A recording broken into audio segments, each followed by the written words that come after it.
ఎలా ఉన్నారు? బాగున్నారా? నేనైతే చాలా బాగున్నాను. ఇంకా ఇప్పుడైతే సాయంత్రం అయితే 6:30 అయిందనమాట. మా ఆయన అయితే ఇలా బురదమట్ట చేపలు అలానే కొరమీన్ చేపలు అయితే తీసుకొచ్చాడు.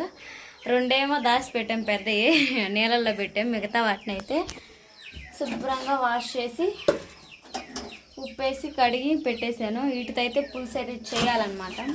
నేనైతే ఏ విధంగా పులుసు చేస్తానో అయితే చూపిస్తాను.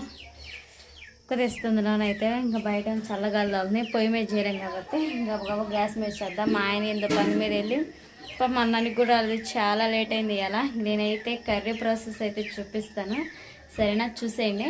ఇంకా అంతా మేము అనుకున్నదంతా సక్రమంగా బాగానే జరిగిందండి. ఇంకా అంతా అయిపోయింది. ఇంటి పని కూడా చాలా వరకు అయిపోయింది. ఇప్పుడు కర్రీ చేస్తూ మీకు ఇల్లు ఎంతవరకు వచ్చిందో కూడా కెమెరా ఫ్లిప్ చేసి చూపిస్తాను, సరేనా? చూసేయండి. చేస్తున్నాం. ఇది వచ్చేసి అమ్మమ్మ అనమాట కర్రీ చేసేది. అబ్బా, దీంట్లో చిన్న మిస్టేక్ అయింది. చింతపులుసు పడ్డేసరికి చూడండి ఎట్లా వచ్చేసిందో. చింతపులుసు కలిపానండి, దాంట్లో కొంచెం పోసి కడిగేసరికి ఆ విధంగా మొత్తం అడుగా అంతా అంటేసింది. దాంట్లో కావాల్సిన ఐటమ్స్ కూడా కట్ చేసి పెట్టుకున్నాను నేనైతే. మొత్తం కలిపేసా. టమాటా, పచ్చిమిర్చి, ఆనియన్స్. ఆయిల్ అంతా బాగా హీట్ అవ్వాలి. హీట్ అయిపోయిందండి. ఆనియన్స్ వేసుకున్నాం. ఆనియన్స్, పచ్చిమిర్చి వేసుకొని బ్రౌన్ కలర్ వచ్చేలా ఫ్రై చేసేసుకున్నాం. మనం అయితే అన్ని ఏం తేలేదండి, ఇల్లు అయితే బాగా అవ్వలేదని చెప్పేసి పొద్దుపోయింది బయట అయితే.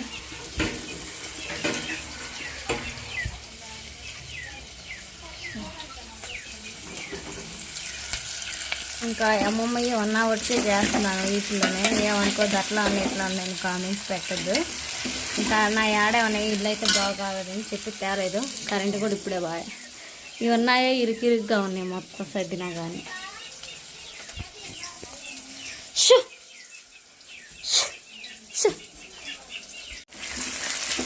లైట్ బ్రౌన్ కలర్ వచ్చేదాకా ఫ్రై చేసేసుకున్నాం.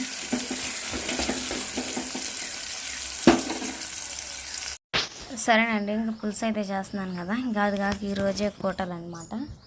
ప్రార్థన అయితే స్టార్ట్ అయిపోయింది. ఇంక ఇప్పుడైతే ఆనియన్స్ అయితే బాగా ఫ్రై అయిపోతూ ఉన్నాయి అన్నమాట. లైట్ బ్రౌన్ కలర్ వచ్చేదాకా ఫ్రై చేసుకుంటే చాలు. తర్వాత టమాటా, పచ్చిమిర్చి అంటే మిగిలినవి కూడా వేసేసాను అనమాట. వేసేసుకొని మొత్తం అయితే కలిపేసేసుకున్నాం. ఇంకా మీకు ఇంటి పని అయితే అయిపోయిందని చెప్పాను కదా, చూపిస్తాను. ముందు వీడియోస్లో అయితే వస్తూ ఉంటుంది. తగినంత సాల్ట్ అలానే పసుపు కూడా వేసేసుకున్నాము. మా ఆయనకి ఏదన్నా వేసుకుంటుంది కానీ చేపలు పట్టడం అనేది ఇసుకే ఉండదు అసలుకి. ఖచ్చితంగా మాత్రం ఇంకా ఆయన అయితే చేస్తాడన్నీ. అయితే చేపలు పట్టడం, బురద మట్టడం ఏదైనా చేస్తూ ఉంటాడు. చేపలు పట్టడం అలాంటివి. ఇంకా ఇప్పుడైతే మాత్రం ఇంకా పసుపు, సాల్ట్ కూడా వేసేసుకున్నాం కదా, బాగా మగ్గిపోవాలి. ఇంక ఇలా మగ్గిన తర్వాత ఇంకా ఒక 5 నిమిషాలు మూత పెట్టేసుకుందాం. ఇంకా టమాటాలు గుజ్జు అయిన తర్వాత కారం అనేది వేసుకుంటే చాలా బాగుంటుంది టేస్ట్ అనేది. ఎందుకంటే కారం అంటే మామూలుగా పచ్చాసన వస్తే అసలేం బాగోదన్నమాట పులుసు. అందుకని చెప్పేసి ఇది మగ్గనిచ్చి మళ్ళీ కారం వేసి ఒక 5 నిమిషాలు అయితే మగ్గనివ్వాలి. ఇట్లా ఒకసారి అమ్మ చేస్తుంటే చూశానండి, లేకపోతే నాకు తెలిసేది కాదేమో.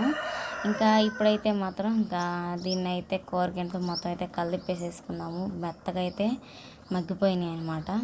దీంట్లోకి ఇంకా కారం అయితే వేసేసుకున్నాం. ఇంకా చీకటి పడిపోయింది అంతా చాలా వరకు. ఈరోజు అది కాక కూటములు కాబట్టి అలానే చర్చిలోకి ఇంకా కుర్జీసాయి కావాలంటే అడిగి అయితే తీసుకెళ్ళారు. ఇంకా అలానే మనం గ్రేవీలోకి అల్లం వెల్లుల్లి పేస్ట్ వేసేసుకుందామండి. పచ్చివాసన పోయి కొంచెం కొబ్బరి కూడా వేసాను. కొబ్బరి వేయటం వల్ల గ్రేవీ అనేది వచ్చింది అనమాట. ఎప్పుడు నేను కొబ్బరి వేసేదాన్ని కదా, అది కాక వాళ్ళ ఇంట్లో ఉంది. మొన్న సరుకులతో పాటు తీసుకొచ్చేసరికి ఇంట్లో ఉన్న కొబ్బరి కూడా వేసేసాను అనమాట మొత్తం. అల్లం వెల్లుల్లి కొబ్బరి పేస్ట్ అయితే వేసాం కదా, ఇదంతా పచ్చివాసన పోయిందాక చాలా అంటే స్మెల్ అనేది పోతేనే పులుసు బాగుంటుంది. నాకు తెలియదు, మా అమ్మ చేసినట్టు చేస్తున్నాం. మా అమ్మ అయితే టమాటా యాడ్ చేయదు, అల్లం వెల్లుల్లి పేస్ట్, కొబ్బరి పొడి వేసి ఆనియన్స్, పచ్చిమిర్చి అంతే. టమాటానే యాడ్ చేయదు. కాకపోతే నేను టమాటా యాడ్ చేస్తే మా ఆయన యాడ్ చేయమంటాడని ఈ మసాలా అంతా పచ్చి వాసన పోయేంత వరకు అయితే మూత అయితే పెట్టేసుకుందామండి. ఒక 5 నిమిషాలు మూత పెట్టేసుకుంటే సరిపోద్ది. మీ స్టైల్లో ఎలా చేస్తారో కామెంట్ చేయండి. మాకెళ్ళైతే ఇలానే చేసుకుంటాం. ఇది అనేది తేజకారం అనమాట. ఇంకా దీంట్లోని ఇంకా చిన్నులపాయ, అల్లం ఉండదు, చిన్నులపాయ, ధనియాలు, జీలకర్ర, మెంతులు అన్నీ ఉంటాయి. టేస్ట్ అనేది చాలా బాగుంది. కాకపోతే కొంచెం మంట ఎక్కువ అండి ఇది. ఎందుకంటే నేను మా నాయనమ్మ కాడ అంటే తీసుకొచ్చేసాను, మా ఇంటి దగ్గర నాయనమ్మ కాడ. దీనికి మామూలు కారం అయితే టేస్ట్ ఉండదని పోయి తేజకారం అయితే తీసుకొచ్చేసాను. ఇప్పుడు కారం అంతా వేసేసుకున్నాం కదా, నేను తూక్కేస్తున్నాను సరిపోదని.